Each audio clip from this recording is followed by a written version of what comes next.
मारे जाते हैं। हादसात और एक्सीडेंट और दुर्घटनाओं में न जाने कितने लोग अपनी जान गंवा देते हैं। आखिर फिर हम एक वाक़या, एक सानही, एक हादसे को 1500 साल से आज तक लगातार क्यों याद कर रहे हैं? हम हर साल मुहर्रम में इमाम हुसैन के नाम पर क्यों रोते हैं, क्यों मातम करते हैं, क्यों नौहा करते हैं? आमतौर से ये सवाल है जो लोग पूछते हैं। आप सब समझदार लोग हैं, आप और करें, दुनिया में मैं आपके सामने एक मिसाल देता हूँ कि एक पहाड़ी रास्ता हो और वहाँ एक बस गुजर रही हो। बस में 40, 50, 60 जो भी मुसाफिर हो वो बैठे हुए हो। अचानक ड्राइवर की आंख लग जाए, झपकी आ जाए और खाई में वो बस गिर जाए। इस वाक़े के बाद जाहिर है 50, 60 जो मुसाफिर थे वो अपनी जान गंवा देंगे। लेकिन इस वाक़े और इस दुर्घटना का जिक्र हम करेंगे, अफसोस भी करेंगे, उनके प्रति अपनी संवेदनाएं भी प्रकट करेंगे। लेकिन करबला के सानहे से क्या इस दुर्घटना का मुकाबला किया जा सकता है?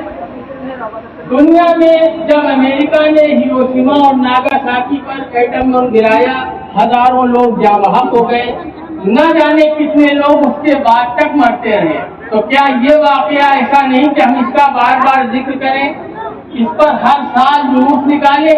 नहीं, क्योंकि ये सारे हादसात ऐसे हैं जिसमें मरने वालों की मर्जी शामिल नहीं थी।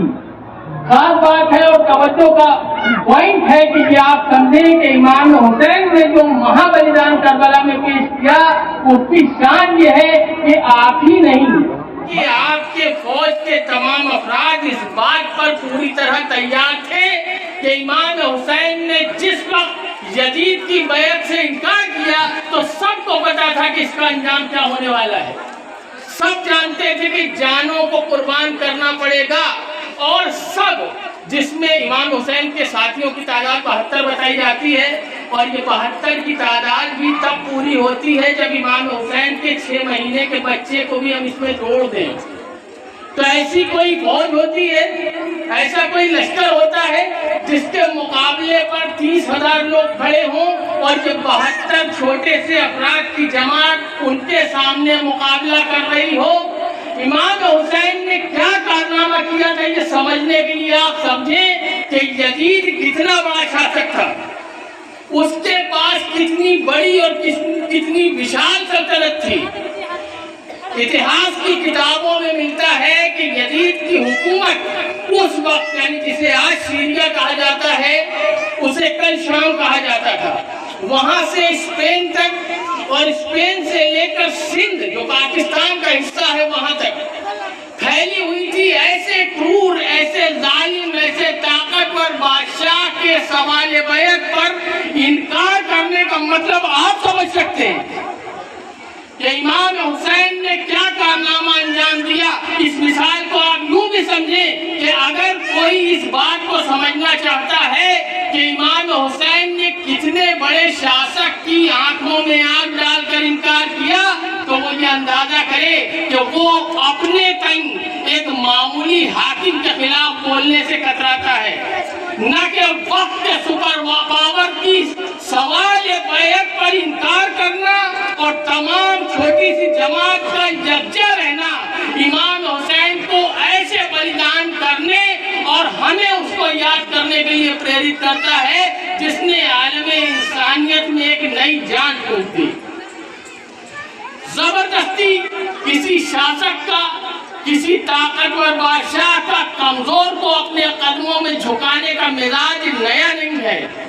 हमेशा दुनिया ने देखा कि जब जिसके पास ताकत आती है वो चाहता है कि ये कमजोर है तो हमारी इताअत करे, हमारी बात माने। यही मिजाज था कि यजीद बदकार होने के बावजूद चाहता था कि नवासे रसूल हुसैन इब्न अली बैत करे ताकि उसकी बदकारियों पर इस्लाम की मोहर लग सके।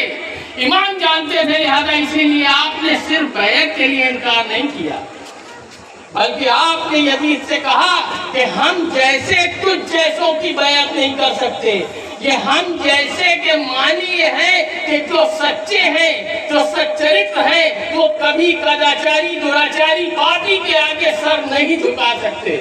یہی پیغام تھا۔ آج یہ جھنڈا، یہ علم، یہ پرتیک، یہ سمبل صرف امام حسین کی مصیبت کو نہیں بیان کر رہا ہے، بلکہ تمام امام حسین کے چاہنے والوں میں ایک جذبے کو بھی جگا رہا ہے کہ ظلم کتنا بھی بڑا ہو، ظالم کتنا ہی طاقتور کیوں نہ ہو، لیکن حق پر رہنے والوں کی ذمہ داری ہے کہ سر کٹا دیا جائے مگر ظلم کے آگے سر نہ جھکایا جائے۔ یہ لشکر جو امام حسین میں تھا، چھوٹا صحیح، مختصر سے افراد کا صحیح، لیکن اس نے ایسا کارنامہ کیا کہ آج دنیا کا کوئی ملک ایسا نہیں جہاں یہ چھوٹی سی فوج کا جھنڈا نہ بلند کیا جاتا ہو۔ امام حسین کا کارنامہ صرف کسی ایک مذہب، کسی ایک قوم، کسی ایک جماعت کے لیے نہیں ہے۔ امام حسین کے مقصد کو سمجھنا ہے تو ان کے ادیشوں کو سمجھنا ہوگا۔ انہوں نے کس بلند مقصد سے یہ قربانی پیش کی۔ تمام یہاں آئے ہوئے لوگوں کا میں آدر بھی کرتا ہوں، سمان بھی پرکٹ کرتا ہوں، کیونکہ امام حسین کے ساتھ کھڑے ہونے کی ہمت دکھانا ہی ظلم کے لیے بہت بڑی تکلیف کی بات ہے۔ امام علی مقام کے اس چھوٹے سے لشکر کا سیناپتی کمانڈر ابو الفضل عباس، جس کی یادگار یہ علم ہے، جو جب تک حسین کے ساتھ رہا آنچ نہیں آنے پائی۔ یہ بھائی امام حسین کا ابو الفضل عباس۔ دیکھیے، جنگ جیتا کون اور ہارا کون ایک بنیادی سوال ہے، اور یہ آپ سب کو جاننا چاہیے کہ جیتا کون ہارا کون۔ بظاہر تو امام حسین کو قتل کر دیا گیا، ان کے ساتھیوں کو ذبح کر دیا گیا، تو جنگ تو یزید جیت گیا۔ دنیا کے اصول کے اعتبار سے امام حسین کی تو نعوذ باللہ شکست ہوئی، لیکن جیت اور ہار کا معیار یہ نہیں ہوتا کہ قتل کون ہو گیا اور بچ کون گیا۔ جنگ جس وجہ سے شروع ہوئی، اگر اس مقصد تک یزید پہنچ گیا تو جیت گیا۔ یزید نے حسین سے سوال بیعت کیا تھا، حسین نے بیعت سے انکار کیا تھا۔ اگر آخر میں قتل کرنے کے بعد یزید نے بیعت پا لی تو جیت گیا، اور اگر حسین نے گردن کٹوا دی مگر ہاتھ نہیں دیا تو حسین جیت گئے۔ یہی پیغام ہے، اور یہ حسین اور جیتنے والوں کے ہی جلوس نکلا کرتے ہیں۔ امام حسین کے علمبردار کا یہ علم اس وقت تو ضرور کربلا میں کچھ لمحوں کے لیے گرا جب ابو الفضل عباس کے دونوں ہاتھ کٹ گئے، لیکن اس کے بعد آپ کی وجہ سے، حسینیوں کی وجہ سے، دنیا کے تمام ایسے لوگوں کی وجہ سے جن کے سینوں میں دل دھڑکتا ہے، جنہیں حق اور ناحق کے بیچ فرق کرنا آتا ہے، انہوں نے پھر اس علم کو جھکنے نہیں دیا۔